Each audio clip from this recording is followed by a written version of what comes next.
Oui,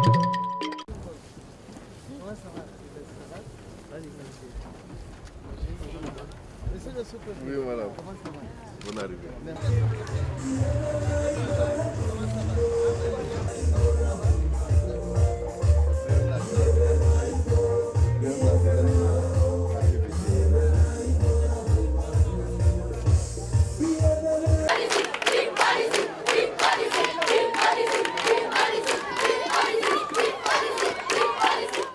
Chers frères et sœurs, population de Ouragayo, bonjour les élèves. Je voudrais vous dire tout le plaisir qui est pour moi de me retrouver encore une fois ici, à Ouragayo. Je suis ici ce matin, en fait, je n'ai pas grand-chose, je n'ai pas beaucoup de choses à vous dire, sauf que la dernière fois, vous vous souviendrez que nous avons tenu cette réunion jusqu'à un peu tard le soir.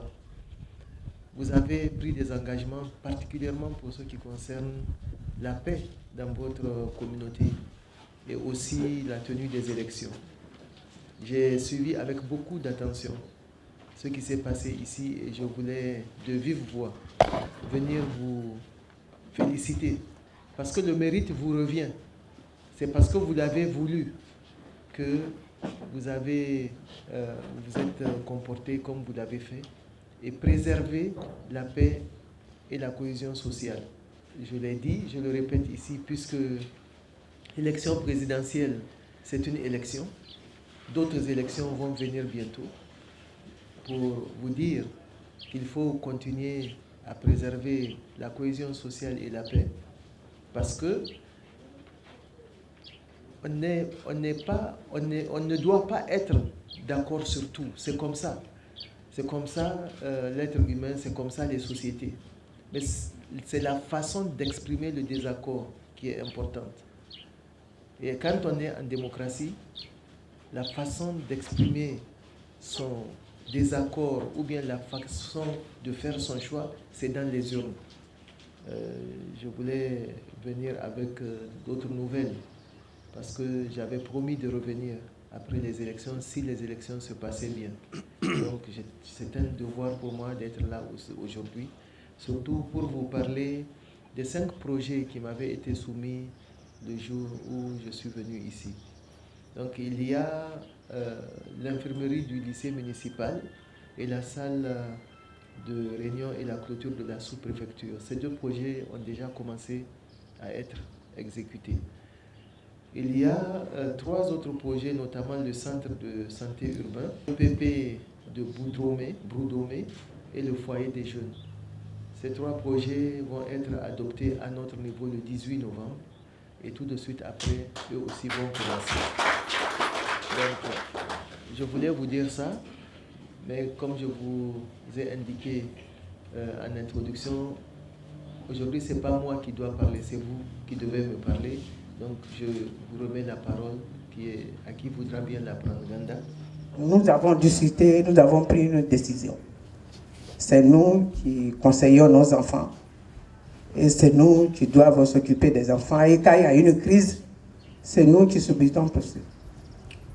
Donc, quand il y a la paix, aujourd'hui, on sent que nous sommes tous en bonne santé. En ce qui concerne le financement de nos projets, nous savons bien que c'est une aide que vous nous portez. Merci beaucoup. C'est le travail de l'État de Côte d'Ivoire. Mais vous nous aidez et vous voyez que nous sommes peignés comme une femme à côté de ses enfants. Merci infiniment, que Dieu vous bénisse. Vous voyez, nous sommes dans une localité où normalement un citoyen doit se promener sans armes. Mais nous constatons qu'il y a des gens qui se promènent avec des fusils et des sabres. On vous avait proposé, on vous avait énuméré ça après les ateliers là, mais jusque-là, il n'y a pas de changement. Vraiment, c'est inquiétant. On peut être dans une société où des gens n'ont rien sur eux, ils vont à leur occupation, et il y en a qui sont en armes, point oui, point non, et ils braquent ces armes-là contre vous. vraiment, arriver à Abidjan, il faut penser à ça. C'est ce que je voulais dire. Merci beaucoup. Il faudrait que vous essayiez de nous aider. Mais surtout, quand on le dit souvent, avant qu'on puisse t'aider, il faut t'aider toi-même. Comment nous les gens doivent s'aider? C'est d'échanger entre nous les jeunes. Je l'ai dit ici à Ouagayo, je l'ai dit à la jeunesse de Ouagayo. J'ai dit nous sommes un. Nous, jeunes à Ouagayo, nous sommes un. Pourquoi? Quand on dit jeunesse de Ouagayo, quartier Béti, jeunesse de Ouagayo, quartier Doulabougou, jeunesse de Ouagayo, quartier Baoulé, ainsi de suite, différents ethnies. Mais ces jeunes-là ne se rencontrent pas pour échanger. Et c'est ce qui nous provoque beaucoup de problèmes ici. Il n'y a pas d'échange. Au niveau des chefs. Madame, vraiment, pour notre plaie là, je vous demande de soigner cette plaie. Parce que les jeunes, ce que mon frère venait de dire, nous sommes en Jamaïque. Nous sommes en Jamaïque. Nous sommes en Jamaïque. Donc, si c'était comme que la gendarmerie était équipée, la police, peut-être avec l'air tout les rondes qu'ils devaient faire, pouvait dissuader un peu les jeunes.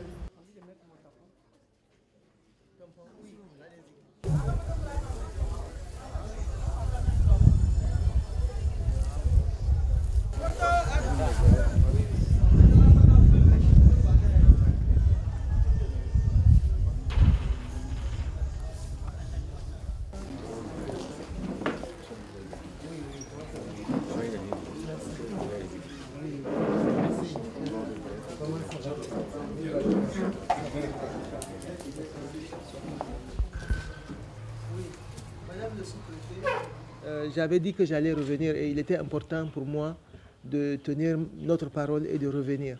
C'est pour ça que je suis là aujourd'hui. Chef, on n'a pas oublié la question de la clôture, mais on va regarder. Et puis, je pense que la prochaine fois qu'on va revenir vers vous ici, puisqu'on va revenir très bientôt, je vais vous en parler. Donc, quand je suis passé ici, on a parlé d'un certain nombre de choses à faire qui vont se faire à partir de la semaine prochaine. Mais je n'ai pas voulu attendre jusqu'à ce que ça commence. J'ai dit, mes parents là m'attendent, il faut que je vienne leur dire où est-ce qu'on est. Heureux, encore plus heureux pour le geste que l'ONUCI est en train de faire pour notre région. Parce que depuis la crise, Madame s'est présentée garante de toute la sécurité et du développement de notre région. Effectivement, moi je rassure toute la population qu'effectivement cela est réel.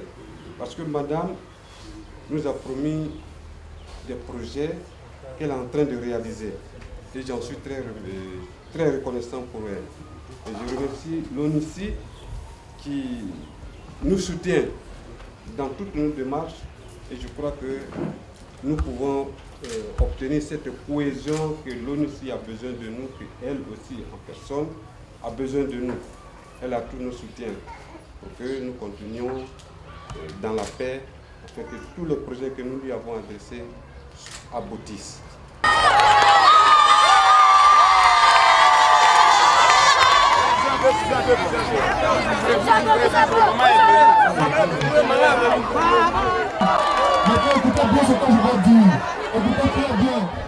Au nom de toute l'administration du collège moderne de Bayota, la bienvenue dans notre modeste collège.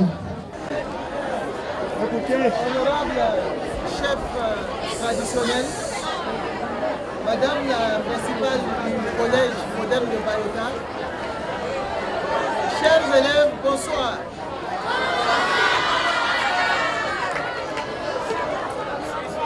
Aujourd'hui, je n'ai pas de discours à faire. Je suis venu ici pour que nous signions les différents projets qui ont déjà commencé. Donc, je vais juste vous dire, pour votre information, les différents projets qui ont commencé à être mis en œuvre ici au collège moderne de Bayota.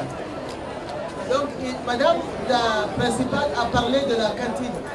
Donc, la cantine est de l'autre côté que nous sommes en train de construire avec des latrines. Il y a aussi 6 classes qui sont en construction et une salle multimédia. Le montant de tout l'investissement que l'ONUCI fait ici au Collège moderne de Bayota pour faire en sorte, comme l'a dit votre principal, que l'éducation soit une réalité, le montant total est à peu près 48 500 000 francs CFA.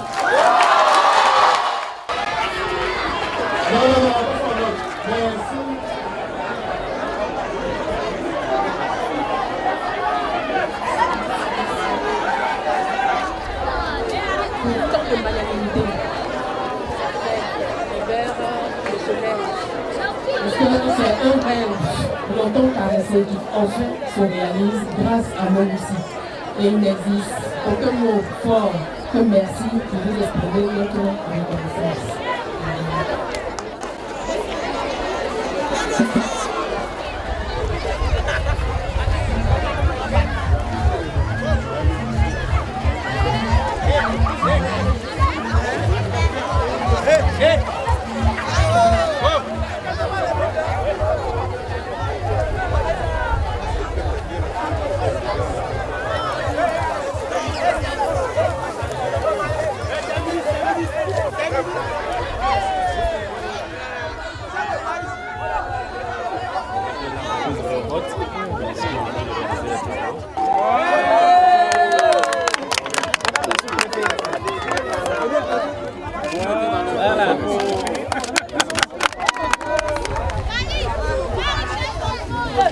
Sortir la